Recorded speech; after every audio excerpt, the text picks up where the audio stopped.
So I've just come across a video, which really is a sad indictment of the society that we're in now, and it's showing a pack of thugs and thugettes somewhere in London. It doesn't specify the location, but it's showing them basically attacking a pizza delivery man, trying to steal his bike, presumably trying to get the pizza, and then running away like the bunch of cards that they are. I'll try and put a link into the video. I'm not sure if I can or not, though, because it's from Facebook. Sometimes hard to do links from Facebook to YouTube. But it's the original source is Spotted British Asians.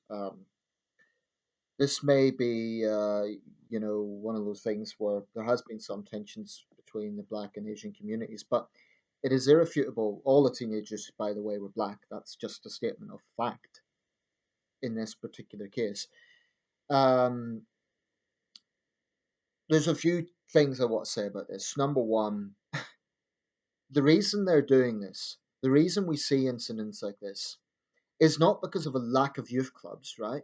It's not because of poverty. It's not because of any of the other excuses that come out, with these people. Poverty's always been a problem, and it is a real social ill. But you cannot say poverty automatically leads to this sort of behaviour. I think the real issue here is complacency. These scumbags, and that's what they are, do it because they get away with it. Even if they're arrested, they're brought before a weak, useless judge, nothing happens to them, nothing significant. And I think until we start to see real changes in the criminal justice system, where yobbish, violent behaviour actually results in real consequences, then we're just going to see this continue. I also blame drill music, so called drill music, because it actively, literally promotes this sort of behaviour. It's not just talking about life, it promotes it as a good thing. I mean, that poor delivery guy, I hope he's okay. I hope he wasn't seriously injured. But even if he's not seriously physically injured, the trauma of having 20 or 30 people round on you like that, what a bunch of cards. If we had a justice system that was actually putting justice at the heart of it, then a judge would tell these thugs and thugettes to their face that they're despicable cards, their behaviour is cowardly. Credit to the woman who was filming it. She needs to do the right thing and pass this on to the police. And understandably, she might be concerned about backlash, so they need to give her, if necessary, protection. It's a very sad state of affairs. But the excuses about it's that you can always blame this on Tory cuts or always blame it on a lack of facilities. London's one of the biggest cities in the world, right? To say that there is, oh, it's because of a lack of youth clubs. London has a lot of things to do. We're not talking about some little hamlet in the countryside where there's absolutely nothing for young people to do. I mean, is that really the excuse? Because I've heard it. I've heard it from sociologists, I've heard it from social workers, I've heard it from others. Um, and it basically serves as an excuse to say, oh, well, if we just give them this, then they won't behave that way. It's almost like the criminal gets to blackmail society. That, oh, if you open up a youth club, I will stab someone. If you open up a youth club, I'm not going to mug someone because I've nothing better to do. Is this really the sort of degenerate mindset and logic that we're going to pander to? The only appropriate response here is justice. And you know what? There is another issue at play here, particularly in London, and it's one of political correctness, which the mayor has shamefully pandered to. It's this idea that if a politician or a public figure speaks about the problem of black gangs, and this is a particular problem in London and other parts of the country, up here in northeast England, it's predominantly white gangs. But anyway, in London, there is a very serious problem with young black people, young black men getting involved in gangs. It's just a fact.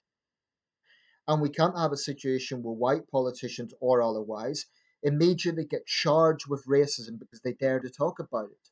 How the hell are we supposed to solve problems if we can't talk about them? That's what I despise.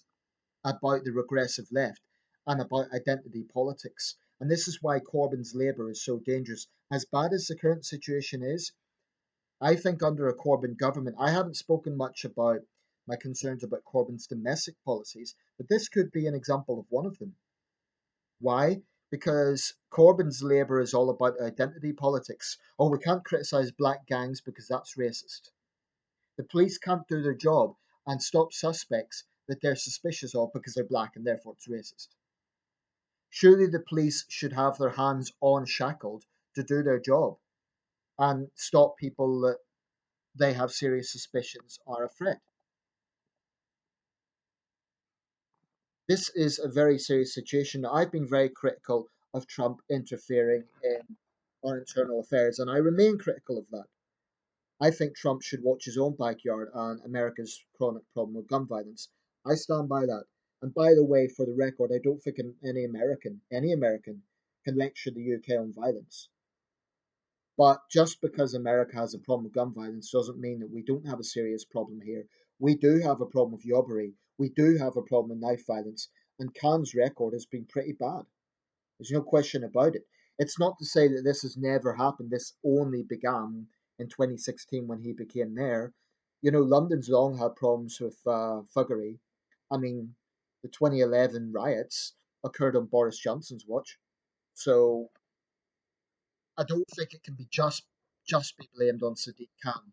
But his response has been more to toe political correctness and identity politics than to call a spade and say we need to tackle thugs right now. Frankly, I think it's just too soft. Um, I want to see a mayor of London in particular. If I was a Londoner, I'd like to see a mayor of London that doesn't mess around. That says we are not going to tolerate this anymore. I cannot totally abolish crime, but what we can do is insist that there are far, far harder penalties. I want to see a mayor of London publicly criticising weak judges. I want to see a mayor of London backing the police to do the job they have to do. If there are examples of police brutality and issues like that, that can be addressed. But right now, this is a situation that is just, I mean, this is broad daylight. And these thugs and thugettes, about 30 of them, were rounding on this man. You could tell the woman filming it was very troubled, by what she was seeing. That is London today. It's become a dangerous city thanks to this weak attitude that I mean, I mentioned the other day, I guess I should put a bit of a caveat here. I mentioned that London's homicide rate is lower than a lot of other smaller cities, and that is true. But there's other types of crime outside homicide. There's this sort of mindless, yobbish behaviour that terrorizes society. It's not an entirely new phenomenon. I'm not going to suggest that it is, but it's definitely escalating. And it's particularly affecting London, but it could be seen in other parts of the country as well, in other big cities, even in some smaller places. So we need a fundamental social change in attitude where we stop making excuses for jobs and we start saying this is unacceptable. We start telling them it's unacceptable. And the way we do that is by demanding more justice, by demanding that weak judges are held accountable.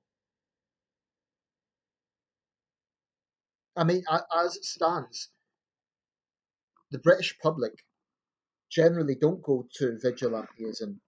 You know, we're generally a responsible people for the most part. But people are so tired of seeing this stuff. I mean, I was reading comments, glad I left the UK, glad I left London, etc. This is unacceptable.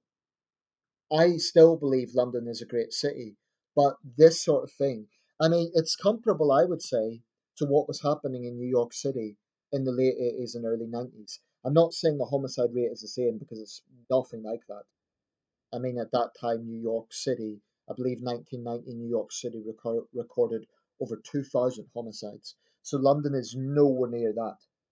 But this sort of mindless violence, this sort of wanton criminality, I think that's comparable.